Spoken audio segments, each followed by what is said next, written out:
and implementation of a localization strategy. In all this, we are alive to the potential risks that may derail the localization efforts, and we have conducted a risk assessment for the local supply-based involvement in the program, which should be reviewed regularly. The engagement with our local industries has been promising. There is a growing interest in participating in the nuclear power program. And I was very glad yesterday I met a number of Kenyan industry players, and they are really eager to be involved and encouraging us as the government organization running this program to actually get the policymakers to create a conducive environment for them to be able to actively participate in this program. It is our responsibility to harness this enthusiasm and to provide the necessary support for our industries to thrive. Ladies and gentlemen, some of the lessons and best practices that we have picked in our journey are keen at implementing to ensure the effective local nuclear industry supply chain management include the following. One, we hope to adopt a broad-based approach in terms of all industry stakeholders' engagement from both the private and public sectors, where we hope to ensure that all their interests and expectations are managed effectively and satisfactorily.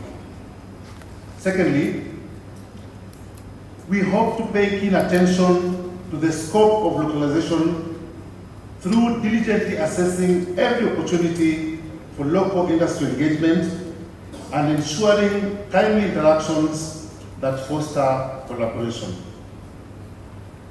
This is so as to popularize the What is in It For Me initiative, so as to ensure that the industry remains involved on all the opportunities through a robust awareness creation. Thirdly, we hope to get the local industries to demonstrate their compliance with both national, regional, and international requirements, which are imperative so as to be able to conduct targeted awareness programs on nuclear-specific standards, enabling our local companies to align with the expectations of the nuclear sector. I think in their presentations were advised how we can get these business people to really know what kind of services or goods they can supply to the industry so that they are prepared for that. Fourthly, there is a need to develop a robust, verifiable, and validatable frameworks based on the respective nuclear power programs timelines to ensure that our industries are prepared to meet the agreed upon localization targets. Whereas we want to have the local industries participate, we do not want them to give promise which they may fail when the time for them to leave the occasion comes up. 5, it is obvious that without a technology vendor on board, the industry assessment and engagement efforts will be limited. This should be a matter of priority. We need to have an early vendor industry engagements to ensure expectations are managed and a clear understanding of the project specifications, more so through effective communication channels. Finally, engaging a suitable owner engineer is essential at this point in time, whose expertise will guide us in identifying the optimal localization scope based on practical experience from similar infrastructure issues. Ladies and gentlemen, the opportunity that we have to accelerate nuclear electricity production answers to the challenges faced by our industries, particularly regarding costly and unreliable power. This proves the symbiotic relationship between the industry and nuclear power. It underscores the urgency of fast-tracking our nuclear electricity production initiatives so as not only to alleviate energy concerns, but also promote the growth of local industries. As we embark on our respective nuclear power programs, let us remain committed to collaboration, capacity building, and the pursuit of excellence as has been exhibited in the summit's engagements. Asanteni sana. God bless you.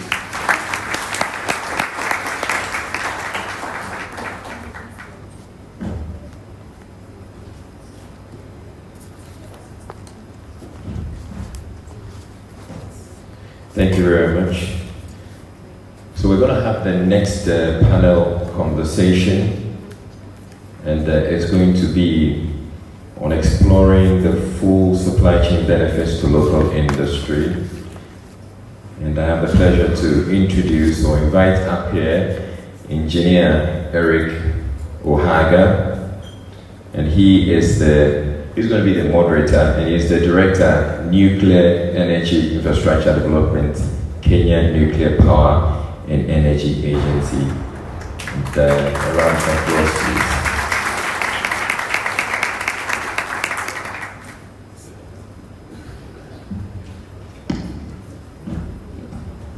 Thank you so much, Mr. MC. And I want to just request indulgence, given that this is the last session that we have to have, and we will save the best for the last. So allow me to introduce our esteemed panelists, and I want to start with Honorable Dr.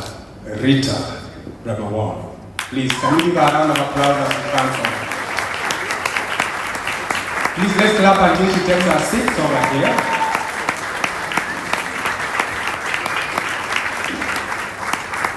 Thank you so much. This over here. The second one is the Senator, Dr. Humphreys Ayim Dake. Please.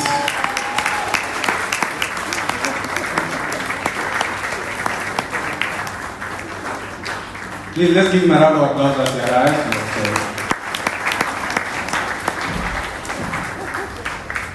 That, Mr. Todd Abromajan. Thank you. Thank you, please. That was it. Last but not least, we have Dr. Remigius Kawala.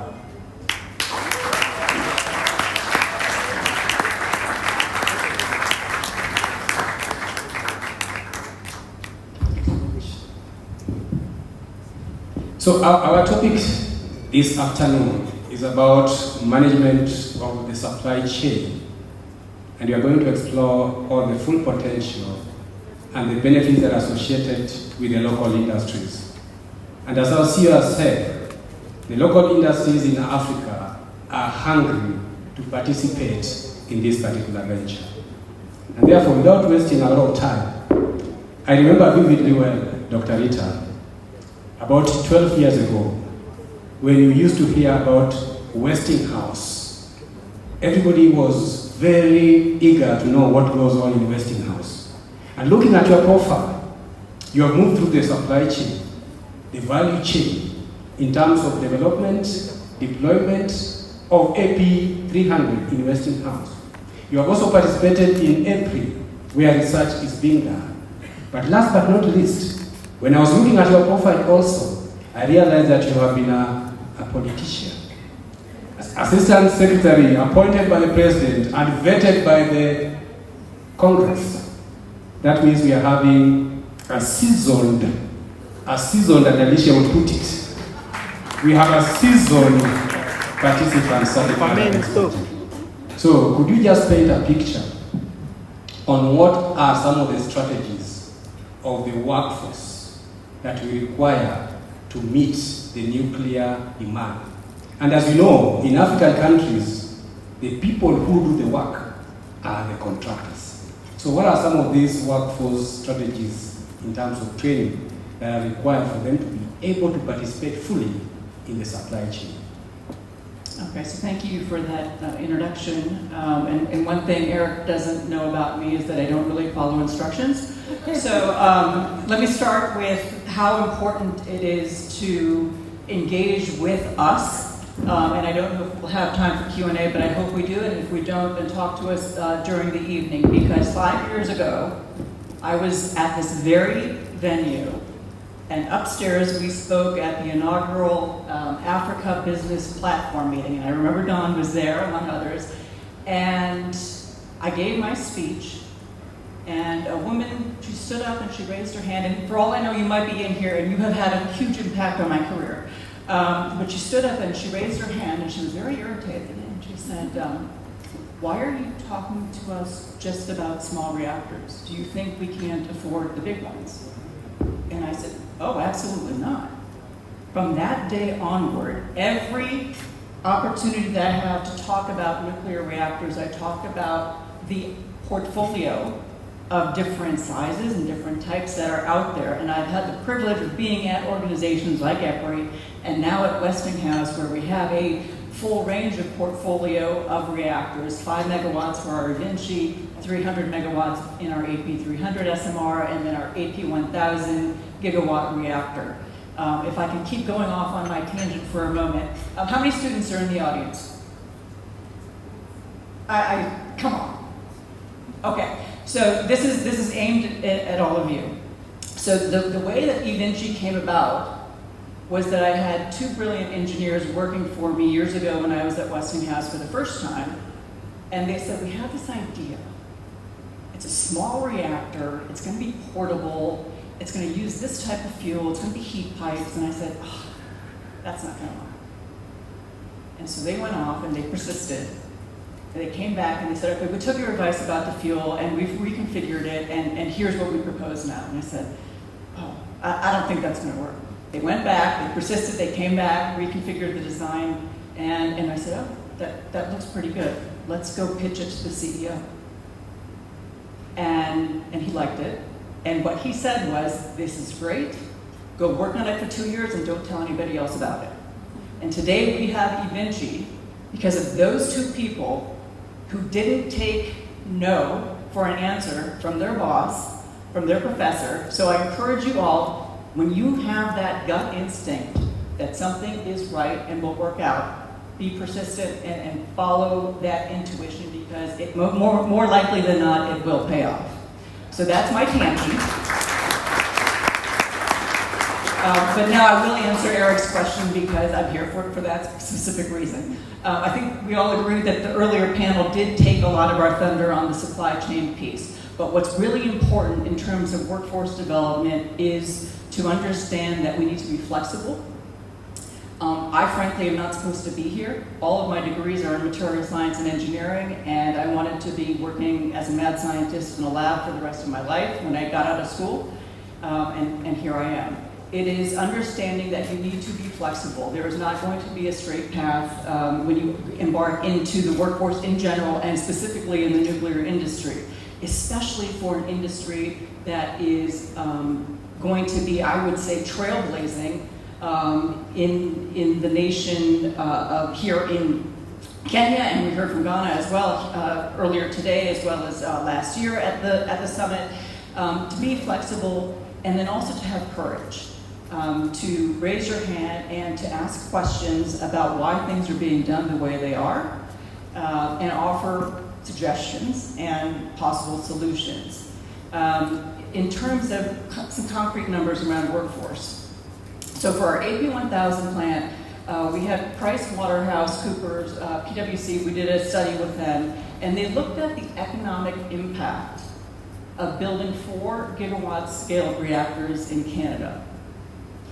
During construction of 4 AP1000 reactors, over 125,000 jobs would be created. After construction, you would still have 12,000 jobs that would be needed to operate those reactors, either direct, indirect, or induced. And what that means is directly at the plant, or as a sub-supplier for those that are operating and maintaining the plant, or induced. So the communities that start to pop up around those plants, restaurants, schools, hotels, apartment complexes. So the economic impact of deploying new nuclear in communities is enormous. And these are not mediocre jobs. These are very, very good paying jobs. And I'm gonna hand the mic over in a second, but in addition to the jobs, you've got the economic impact. You heard about the energy security and the energy independence that nuclear offers.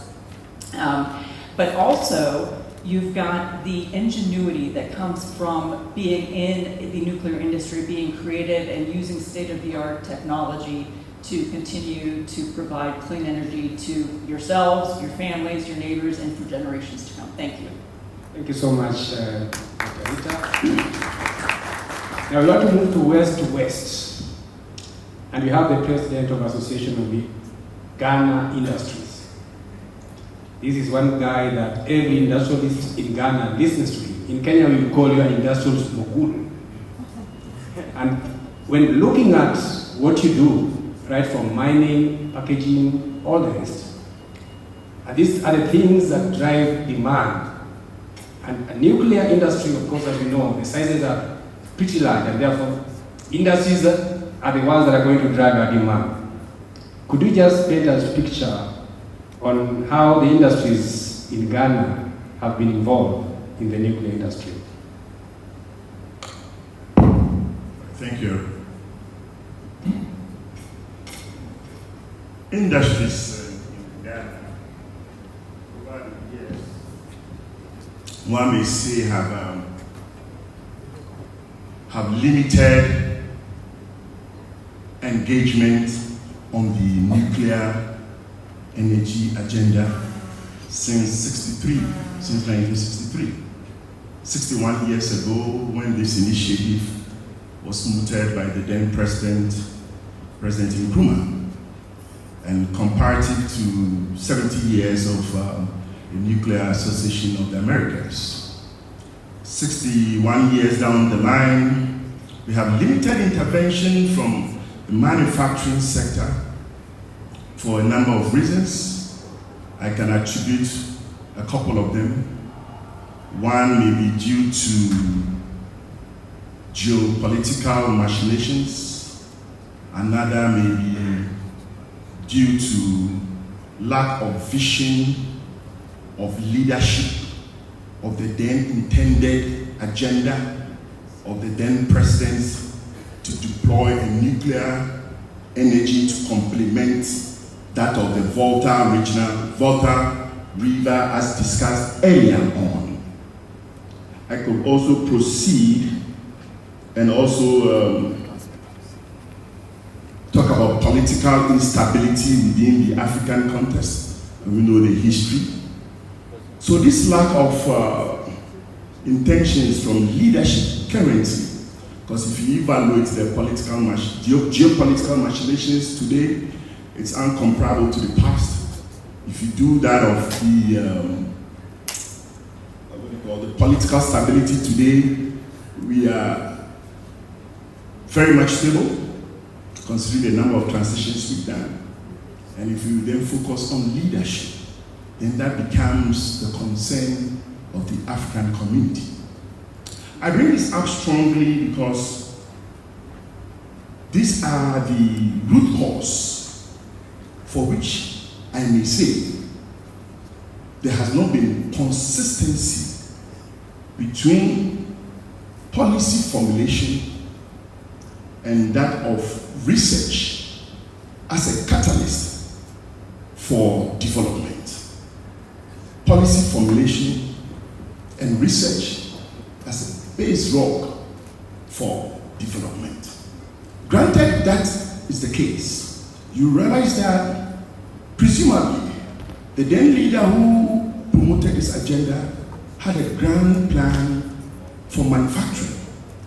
and believed that complementing the Volta River Authority, that's the big dam, with nuke, we will have significant capacity to be a manufacturing hub. Suffice to say that this did not happen due to leadership deficiency in the vision. By virtue of that, you realize there's no deliberate promotion of the Ghana Atomic Energy, the NRP and the NPA, with deliberate intentions, supported with funding to deliberately grow the value chain and the supply chain. These are not done out of space. They are deliberate strategies that leaders put in place. And I love one thing, one of the gentlemen who represented the White House, that is, mentioned the transfer of knowledge and consistency in policy when he mentioned that the earlier presidents enshrined that you need to keep the uranium tied to yourself. So you could see over many years that clarity in the agenda of keeping uranium because of its importance was deliberate in developing a value chain to support the cause.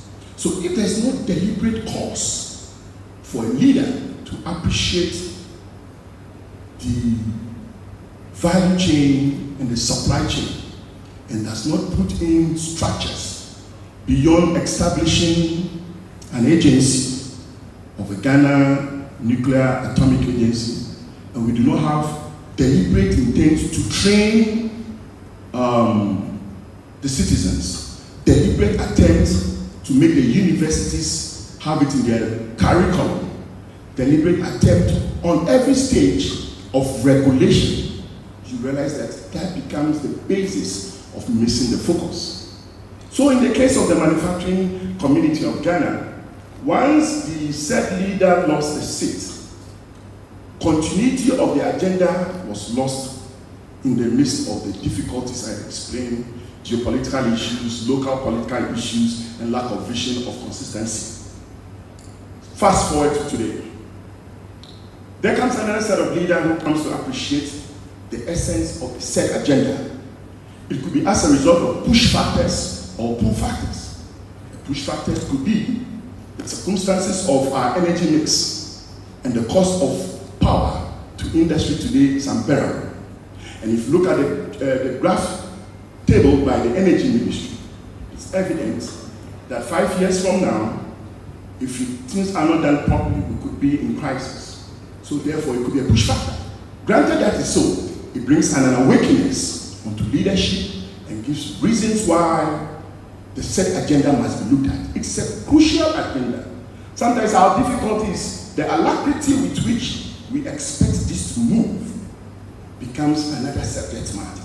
So industry therefore believes that once this agenda has come back to the table, there must be also a deliberate attempt to make sure the supply chain, value addition, are consciously and deliberately integrated into law, and then the scope defined, product list defined, and then it could then aid the current manufacturing generation to take the risks as the new ambition of the energy mix unfold.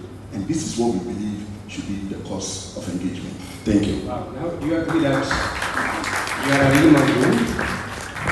Thank you so much. Now we move to the President and the Chief Executive Officer of the U.S. Nuclear Industry Council.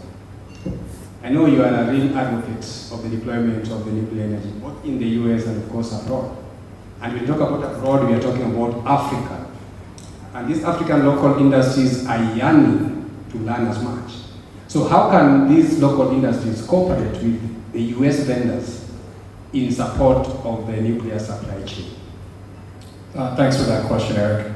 As I look out to different countries across the world, especially here in Africa, I think there are 6 things that I think is important to consider when either you're trying to build an industry within your country here on the continent, or if you're trying to get a foothold into the industry and you're already operating, but you're not quite working in the nuclear space yet. And I think that's probably the case for a lot of countries here on the continent. But Mr. Mueller, who was in the previous panel, mentioned one of my points, which is be qualified. The nuclear industry in particular is so specific in terms of the things that are needed because it's such an important industry where safety is such a concern. So components across the board have to be the highest quality possible. Know and learn about nuclear certification requirements and what's required. If you want to be in the industry, that's something you have to focus on.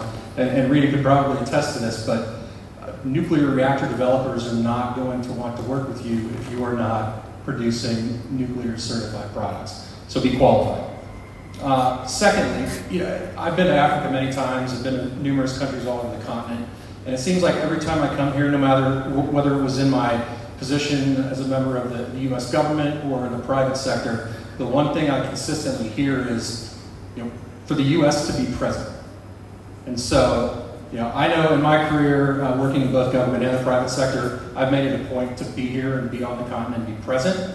But that's a two-way street, right? I mean, the U.S. is here. This is now the second year in a row. We're going to do this event again next year, I believe, in Rwanda. But it's a two-way street. It's not just the U.S. coming here. I would encourage local companies across the continent to reach out to U.S. reactor developers and see exactly what they need in terms of their supply chain. Every single reactor developer has their own supply chain. There's no overarching nuclear supply chain in the industry. Everybody's got different designs, everybody needs different components. And so in order to know where your opportunities may lie, you have to have conversations with the people that are actually developing the reactors. So that's number 2. Number 3, use those conversations with reactor developers to find the gaps. Where are the opportunities? What can we do for you? Because as was mentioned earlier today, I don't remember who said it, but supply chains, they're not all in one place. I mentioned it in my speech earlier, it's not just a U.S. supply chain.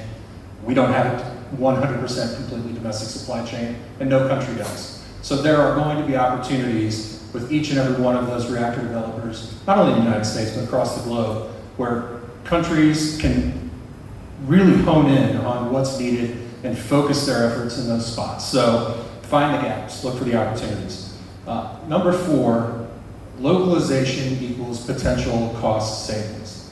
So, and Rita probably can attest to this as a reactor developer, but they have an incentive to localize where it makes sense. So think about today's global supply chain for the nuclear industry. Components and parts are coming from all over the world.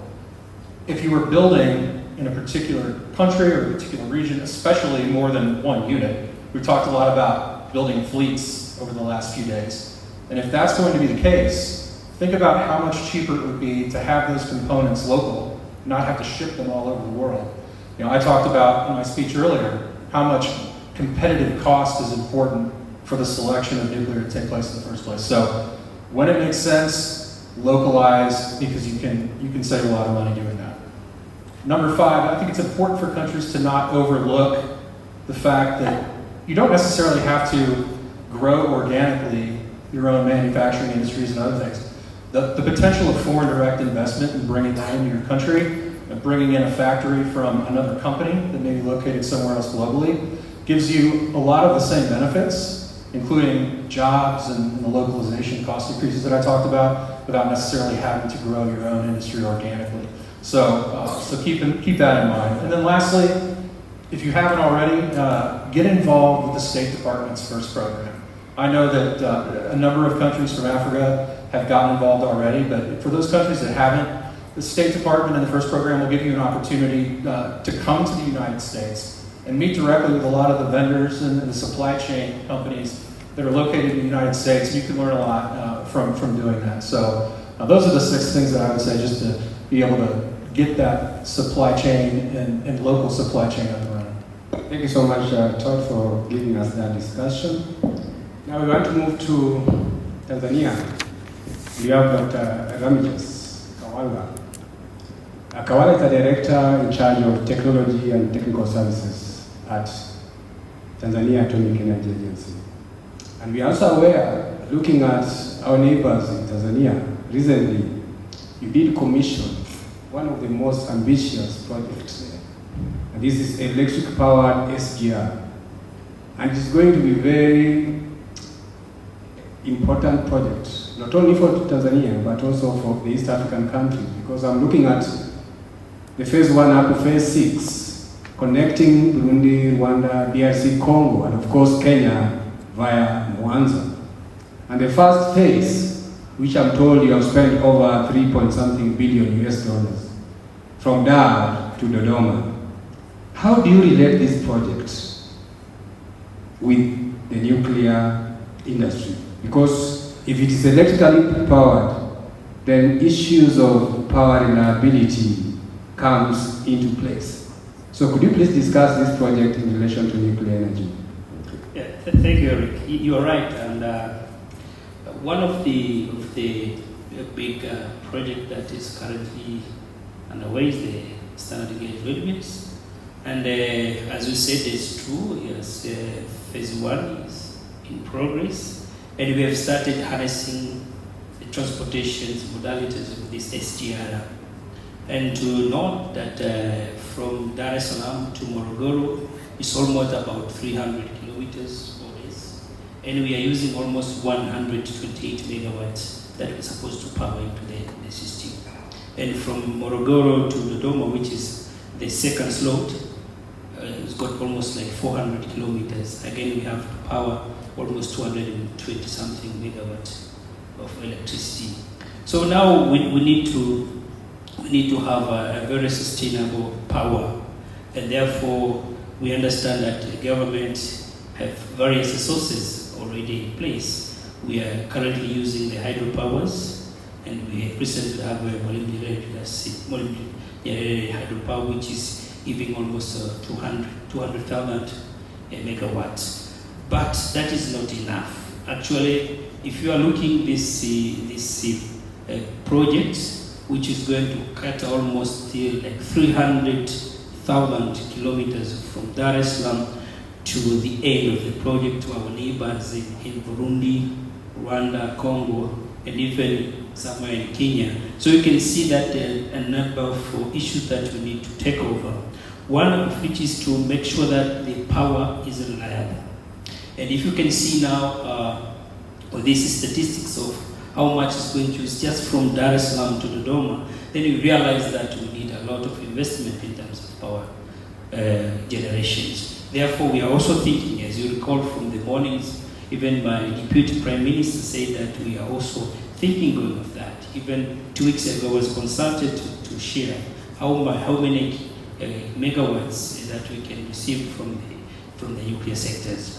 So that's not only enough. Also, we need to expand the grids, our grid, national grids, so that we make sure that wherever we are able to pump in the electricity so that can be well received. But if you look, there is a modality of the small modular reactors. That's true. We were even thinking, okay, we have run like a short study like a month ago, looking on how we can just make small modular reactors in various stations so that it can be able to support these projects. But we still are doing that, and we hope that maybe in the near future we could be able to convince the government to have these small modular reactors in respective regions so that they could pump the electricity to these projects. Thank you. Thank you so much. Over to you, Dr. Rita. Now, nuclear industry makes us a global village. And Africa does not have this technology, and therefore there will be a lot of global sourcing. So what are some of the benefits or risks associated with the global sourcing, so that as we prepare to partake of this cake, Africa wants to be adequately prepared? So thank you for that question, Eric, and this time I will answer it directly. So one of the benefits, first of all, Westinghouse is indeed a global company. We're 10,000 employees strong all around the world. And while our headquarters are in the United States, we are now fully Canadian owned by Cameco as well as Brookfield Renewable. But one of the benefits of global sourcing is some of that competitive spirit that Todd talked about a little bit, as well as being able to diversify our supply base. So you're not just relying on one source for one component. So there's a little bit of competition, which makes the economics definitely more attractive for any end user. But then there's also security of supply. So when we talk about a certain rare element, or uranium even, or fuel for that matter, that we do have diversity of supply because we do source globally. One of the risks, though, is the ability of not having local suppliers have that the compliance and the ability to adhere to codes and standards that Todd also talked about. We in the nuclear industry, right or wrong, we like to think we're special. In some cases we are. And to participate in the supply chain in many aspects of our industry does require an extra level of expense because of the quality standards that are required for many of our components. And so there is that risk that not every supplier will want to participate at that level because of that extra expense that they do need to incur. Westinghouse is both a supplier and a developer in that sense, so we understand what the risks and the benefits are of being a global supply chain member. Good. That gives us some leeway as embarking countries to know how to deal with the benefits and, of course, the risks as we prepare our risk matrix, and, of course, how to mitigate some of these foreseen circumstances. Over to you, Dr. Humphreys. Now, from the African continent point of view, what do you think the African industries should do to be able to position themselves to partake of this supply chain in nuclear?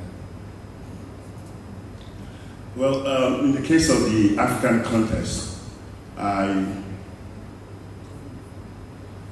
appreciate the concept being floated to Ghana, where we have the nuclear project as an anchor to facilitate other industries as an attraction to the location. The implications here is that issues of local content specifically to the nuclear project, where there are obvious local content deficiencies, where there are capacity challenges, immediately you realize that there could be alternatives that will also grant the local entity some form of engagement and businesses to run.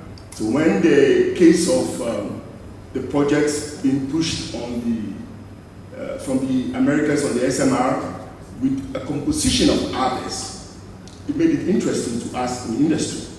So there's a bit of flexibility in the concept. So it aids you to mitigate issues regarding to local content with diversity, and therefore it made it attractive.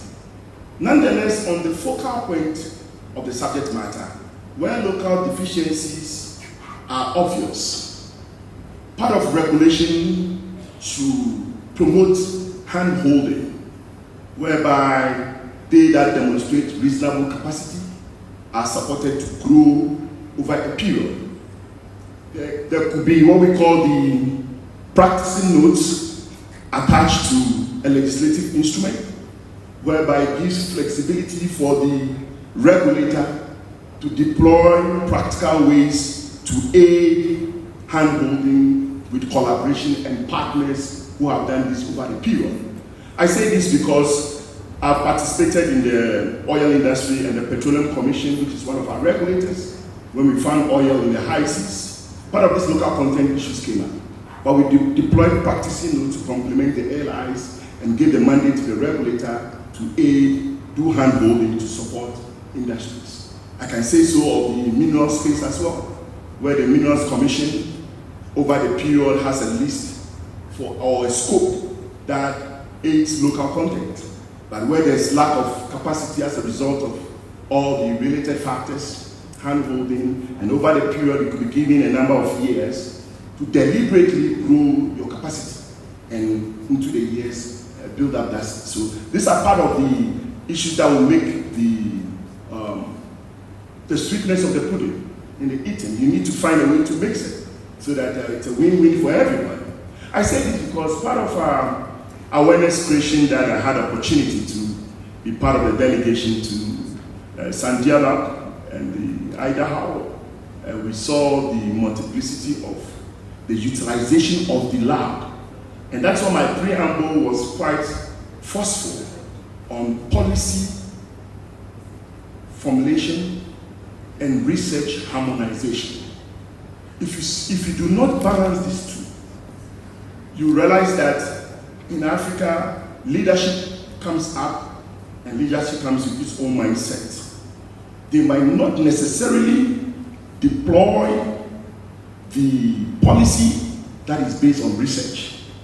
And once you define that, you might lose the vision, as I earlier on captured, when one saw the need 61 years ago, but 61 years down the line, there's no value chain, there's no supply chain to demonstrate that. So beyond Idaho, what we saw, and I saw one of the earlier panel when they discussed the evolution and the engagement. And I was saying to one of my colleagues, leadership matters, and I saw the leadership in the representative from the White House, okay, too. And I saw the lady from the university and the Nuclear Association demonstrating collaboration and training. And I saw the lady from the lab of Sandia, I think so, demonstrating the utilization of the lab and the multifaceted cross-breed of policy for economic development. Not economic growth only, economic development. And if you do not find a backbone to complement private sector, to drive this with the collaboration of stakeholders, you get to lose it. I've seen what happened in South Korea as well. I know the story of POSCO. I know the story of Hyundai. You can reflect it in the US. So the lab proposition, where the research is done strongly, needs significant collaboration with partners. However, the strongest is the leadership aspect, where we expect leadership from government, from the ministry, to have a master plan and a clear agenda that when I'm bringing nuke, it has multiplicity of impact on economic development, and then it becomes meaningful for all parties to participate in it. Thank you. Thank you so much, Dr. Hamid. Good. Now, George, we understand the very high standards of the requirements in terms of nuclear island. We are talking about nuclear grade items. And you find the participation of the local industries in the nuclear island is very limited. The participation will be more on the balance of plants. So do you see this as a limitation to localization? Can you repeat the question? I'm sorry, I didn't quite understand what you said. Yes, this is just in regards to the very high standards that are required in the nuclear power program, especially in the nuclear island, where you have to meet certain classes of authorization. Right, okay, I think I understand what you're asking now. It's a limitation only to the point where I think people allow it to be a limitation, right? We've heard a lot today about, we heard from DG Magwood that, of course, Africa can, right? The limitations are only in our minds. I think if we have the desire, if we have the incentive, if we have the ambition, people can do whatever they want to do. And as I said earlier in my remarks, the United States and likely many other countries across the world are ready and willing to come in and help Kenya, Ghana, Tanzania, countries all across the continent be as successful as they want to be. And so I don't think there are any limitations with what Africa can do. I don't think there are any limitations with what companies and organizations in Africa can do. I know you can do it. I've seen it with my own eyes as I've traveled around the continent over the last decade. And so, could there be limitations? Sure. Are they overcomable? Absolutely. So, I say don't let anything hold you back. Go out and do what you want to do. If you want to be a manufacturer of high quality components for nuclear reactors, go do it. Find the help that you need, and it's out there and it's ready and waiting. So that's my advice. Good, thank you. We shall explore our full potential. Back to you, Dr. Remigius. And you know you're a regulator, and I also understand you're an academician, and now we are talking about industry. This is a tripartite kind of arrangement, which should really give us a lot of benefits. So how do you see this linkage between the industry, the academia, and the regulator in ensuring that we have full benefits in supply chain? Thank you, Chair. I think, let me start the modality that we were groomed in terms of academic. Sometimes we were taught to appreciate the science rather than answering what is the gap. So in my context, I think it's better if we can first look on the curricula, what actually the academia can offer to the industry's gaps. The industry have their own issues. Academia, they have their own teaching students to appreciate the science without covering what is actually surfacing to the industries. So to me, I think the very important thing is that we have to revisit our teaching modalities, our curriculums. My colleague from Ghana said earlier, it's true that we need to look for research and development, but how? Are these researchers going to give us the answers that the industry needs? Or they're just creating our own atmospheric researches, just appreciating only the science, appreciating everything without answering the real questions that the industries have. So to me, I think the questions of research, the questions of how we go to the innovation should really capture what the industry suffer. Next is the networking. You can see the professors and the industry, they are far away, in particular in Africa. Sometimes you can even don't see the professors even knowing what is going on in the industries. So what I'm looking here is the networking. What a network do we have as academicians? Yes, it's okay, I'm a regulator. What am I regulating? Is the outcome of the science. Because if you come with, let's say, with a new technology, using nuclear technology, then I need to regulate. But that is the appreciation from the science, then down to the industry. That's what the industry, they use it. But then how are we as academicians then bring our students, bring our people down to the industry to realize what is happening there? What are the issues? What are the number of factors that we need to put in practice? And lastly, maybe we can say many things as possible, but I'm looking also at the issues of policies, the issues of regulatory infrastructures. They are hindering actually the industrial development and so many other things that actually we need to look at it so that we can capture the entire scenarios. Thank you. Perfectly well. Members, in the interest of time.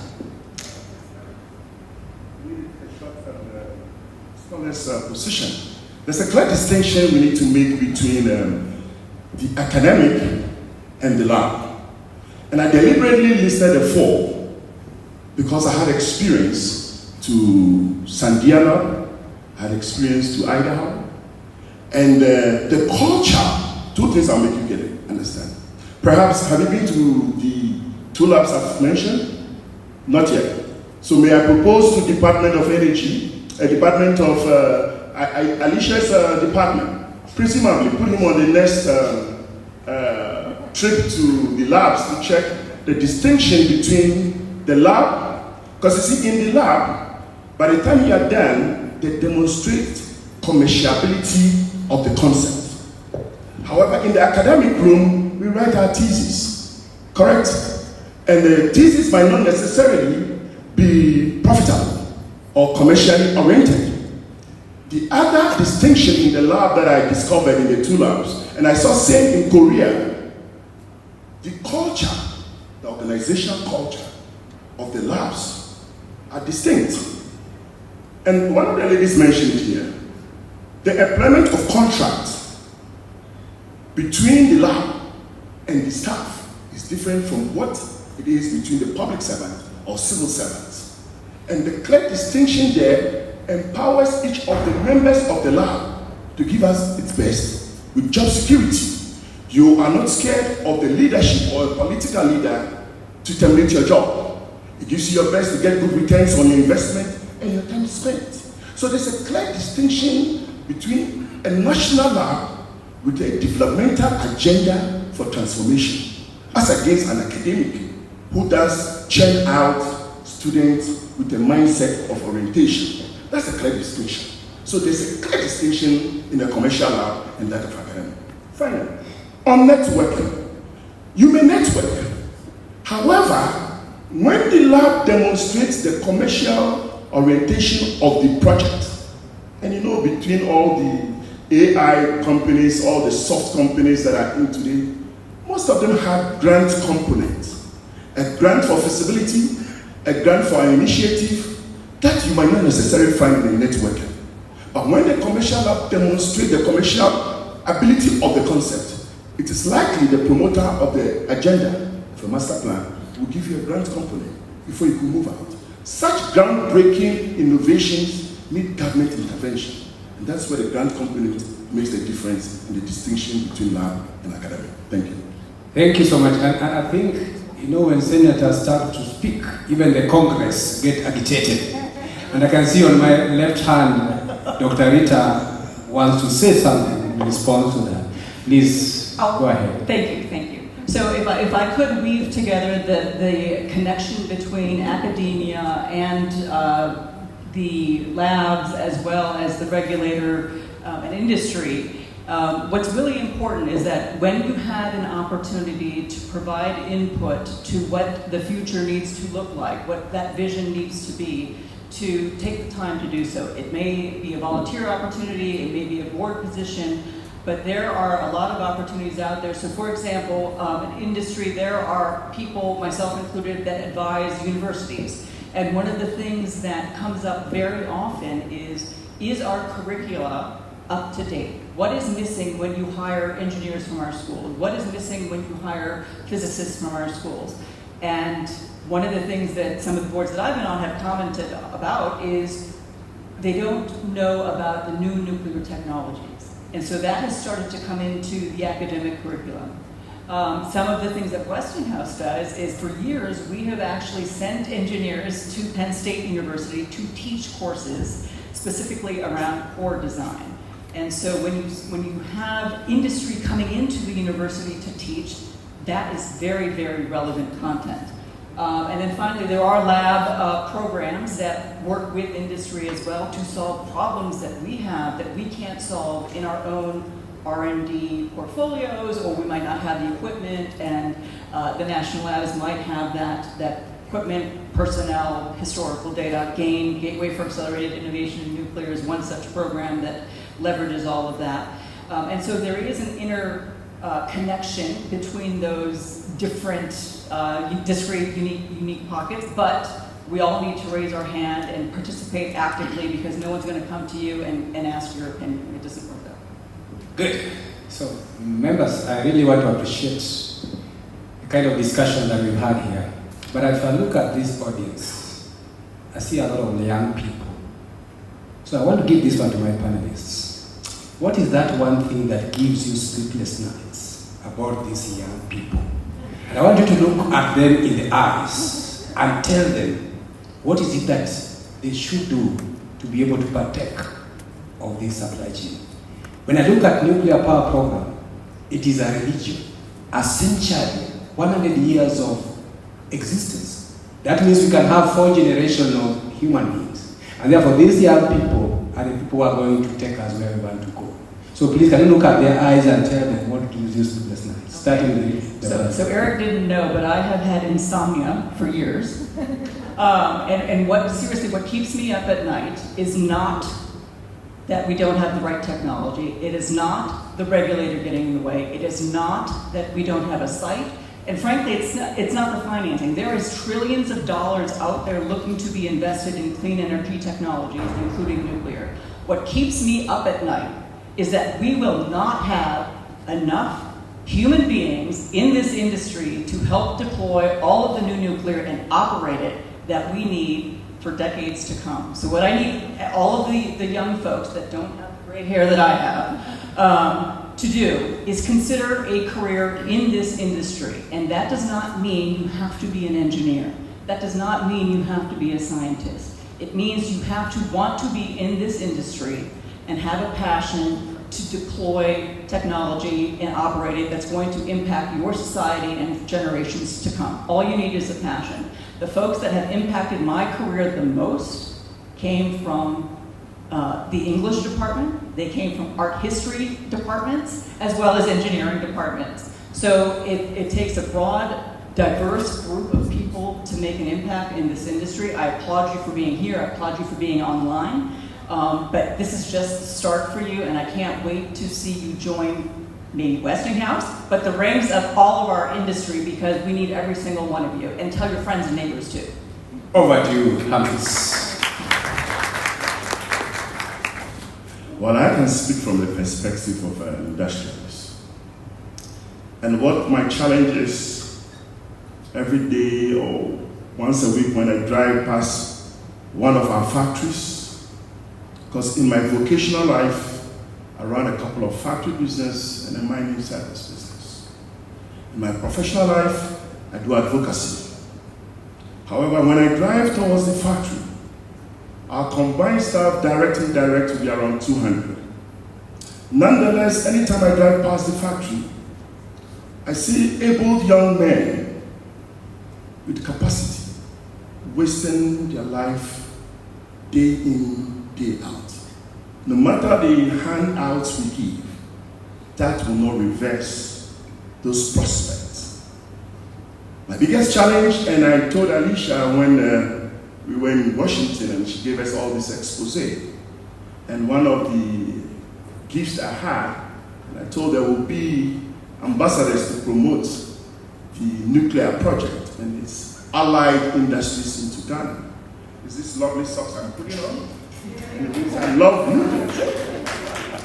And when she sent me the invitation, I went through my gift box and I pulled it and I deliberately put it in the bag, traveling bag, so I don't forget it. Seriously, this morning I forgot. I said, hey. And I quickly changed it and I put it back to demonstrate to her that we need this nuclear intervention in our energy mix to be able to create sustainable jobs for the African youth. So as much as you are gathered here, getting awareness, have diversity in discipline. You could be an accountant, you could be a lawyer, you could be an engineer, you could add IT to it. Today in Africa, we have multiplicity of disciplines. I carry about 3 or 4 on my head. You may carry 1 or 2 for extra income to balance your your income basket, right, or your expenditure basket. So what I can say to you is keep exposing yourself, get the awareness, and let's appeal to the authority to get these nuclear projects going, to drop the cost of power, specifically in Ghana and its environs. If I tell you how much the cost of power to produce a product, and now that I have after continental free trade coming in, if we are not careful, our country becomes a dumping ground, and then you become a retail unit, and then you cannot create jobs. Without industrialization, you can't create sustainable jobs. I pray that the awakeness will drive leadership with alacrity to execute this agenda. Thank you. One, thank you. Charles, what is your message to me? So the one thing that I've noticed over the last couple of years between the event that took place last year in Ghana and the event that's taking place this year here in Kenya, I've been approached by a number of students, and they all want to know, one, when am I going to get an opportunity to, if they've already studied nuclear engineering or something in the field, when am I going to get an opportunity in my own country? And if they haven't studied that, where could I go to get the education that I want and need in order to work in this industry? You know, on Tuesday you talked a lot about what's happening here in Kenya with respect to the educational programs and those sorts of things. There are opportunities galore, whether they're here in Kenya, whether they're in Ghana, whatever country. We also have opportunities galore in the United States. I know last night I was approached by a couple of students who talked to me about potential internships in the United States. Is there anything I can do to get an internship in the United States?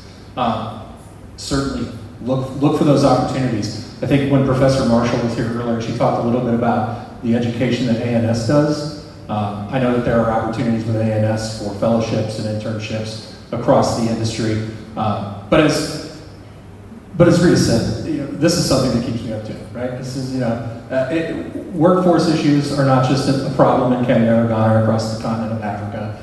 They're a problem in the United States as well, whether it's with the regulator needing more people to be able to, you know, certify new reactor designs, whether it's, you know, all the tradesmen and tradeswomen that we'll need to build all of these new plants that we want to see come over the next several decades. So take advantage of the opportunities that are out there. Look for them proactively.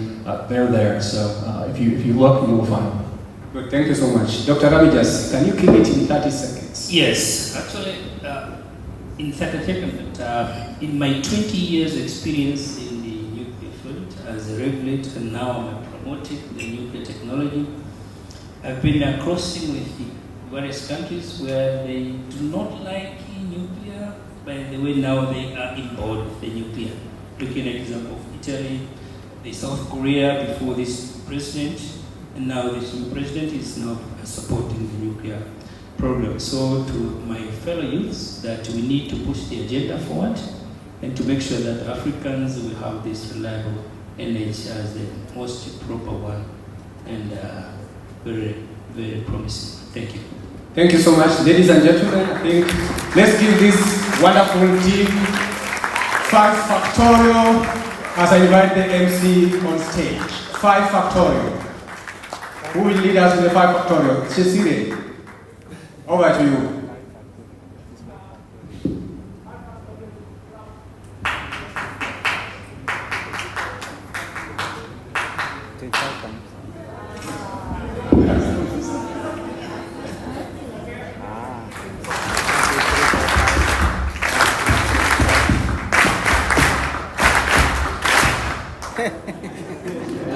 All right, thank you very much, and thank you to the panel. So we're going to be presenting your gifts to you, and I want to invite Arthur Koteng, who's the Nupia board, to present the gifts to the panel.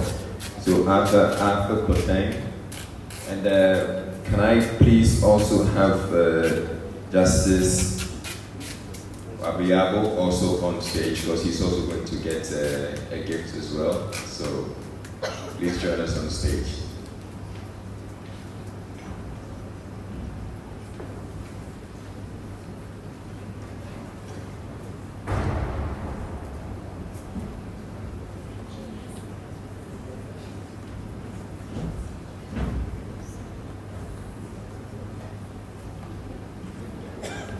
And then after that, you take photographs. Okay, they want you in the middle.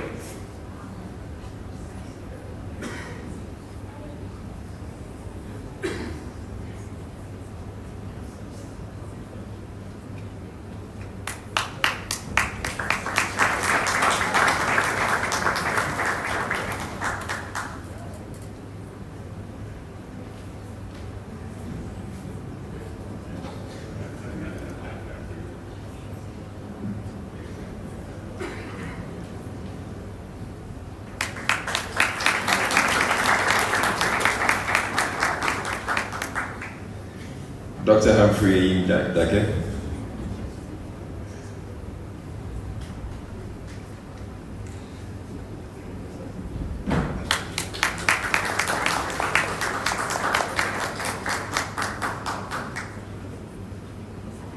And then Todd?